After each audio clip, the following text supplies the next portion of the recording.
Hello hello hello.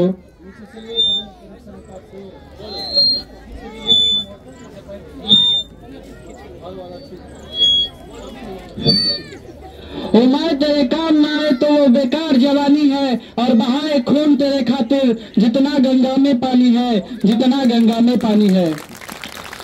मित्रों, भाइयों एवं बहनों और देवतुल्य गुरुजनों, आप सभी को 76वें गणतंत्र दिवस की हार्दिक शुभकामनाएं।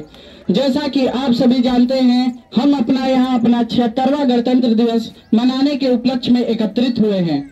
हमारा देश 15 अगस्त सन 1947 को स्वतंत्रता प्राप्त किया। स्वतंत्रता प्राप्त करने के पश्चात भी हमारे देश की स्थिति अच्छी नहीं थी। हमारे देश के महान सपूतों ने तब जाकर देश को सुगम तरीके से चलाने के लिए संविधान का निर्माण करने का निर्णय लिया। तब उन्होंने संविधान सभा का स्थापना किया, और जिसके प्रथम अध्यक्ष डॉक्टर राजेंद्र प्रसाद जी हुए, जो हमारे देश के प्रथम राष्ट्रपति थे। हमारे देश का जो कानून बना है वह कई सारे देशों के कानून नियम को देखकर, तो कुछ भारत के तत्कालीन स्थिति को देखकर बनाया गया। तब जाकर सन 26 जनवरी सन 1950 ईस्वी को वह देश में लागू किया गया। संविधान में अगर कोई भी बात आती है तो सर्वप्रथम बाबा साहेब अम्बेडकर का नाम आता है। डॉक्टर भीमराव अम्बेडकर, जिन्होंने कमजोर वर्गों के लिए बहुत सी महत्वपूर्ण भूमिका निभाई संविधान में, और संविधान में ही उन्होंने आरक्षण का भी प्रावधान किया, जो केवल 15 वर्षों के लिए ही था। लेकिन उस समय की तत्कालीन सरकार और लालची नेताओं ने संविधान में आरक्षण को 15 वर्षों से भी अभी तक वर्तमान तक बने रहने दिया, और जो आरक्षण है वह कमजोर वर्ग के लिए लाभ तो दिया, लेकिन कमजोर वर्ग को और भी कमजोर बनाता गया। आरक्षण जो मध्य वर्ग के लोगों के लिए भी थोड़ा खतरा है, इसके लिए उन्होंने 15 वर्ष इसके लिए रखा था, लेकिन अब जो लालची देता थे उसको आगे बढ़ाते गए। हमारे देश को लोकतांत्रिक देश कहा जाता है, लेकिन भ्रष्टाचार और सत्ता की लालच ने देश के आगे से लोकतंत्र को मिटाते जा रहा है। आपने हमेशा से सुना होगा कि हमारे देश को लोकतांत्रिक देश कहा जाता है, और हमारे देश में कानून अंधा है, यह भी आपने सुना होगा। लेकिन कुछ महीने पहले हमारे देश के मुख्य न्यायाधीश जो अभी हट चुके हैं, डी.वाई. चंद्रचूड़ जी, उन्होंने कानून की आंखों से पट्टी तो हटा दिया, लेकिन इतने दिनों तक उसकी आंखों पर पट्टी रहने के कारण उसकी देखने की क्षमता कम हो चुकी है। अभी कुछ महीने पहले पश्चिम बंगाल में एक नर्स के साथ दुर्व्यवहार किया गया, और जो उसका अपराधी था उसकी भी जांच की गई, आधिकारिक जांच की गई, तब जाकर उसे दंडित किया गया। क्या ऐसा नहीं हो सकता कि अपराधी का अपराध समक्ष होने पर उसको दंडित किया जाए?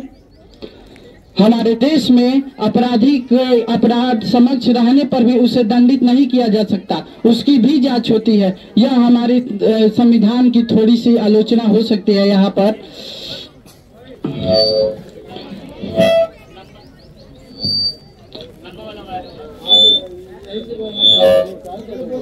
हमारे देश में सभी को स्वतंत्रता है।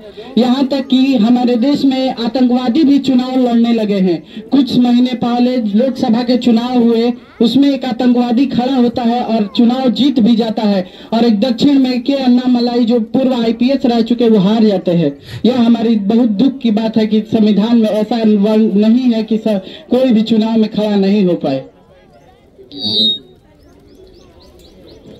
हमारे देश में अभी जो चुनाव हुए उसमें हिंदू मुस्लिम की बहुत मुद्दा बनाया गया, संविधान को भी मुद्दा बनाया गया।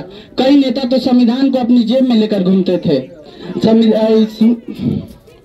कई नेता संविधान को अपनी जेब में लेकर घूमते थे और संविधान का रट लगाए रहते थे। कुछ तो हिंदू मुस्लिम करते थे। याद रखिए, आप एक भारत को आगे बढ़ाना है तो आपको एक सच्चा भारतीय बनना पड़ेगा, ना कि हिंदू मुस्लिम। अगर भारत को आगे बढ़ाना है तो हिंदू मुस्लिम को एक होना पड़ेगा, तब जाकर भारत आगे बढ़ेगा। जितना हिंदुओं का भारत में अधिकार है उतना ही मुसलमानों का भी अधिकार है भारत में।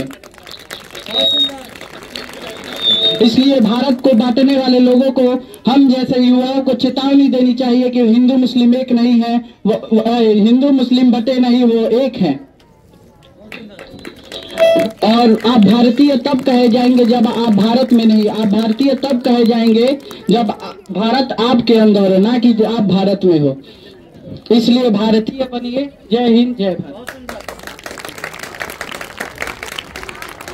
जोरदार ताली बजाइए आप लोग।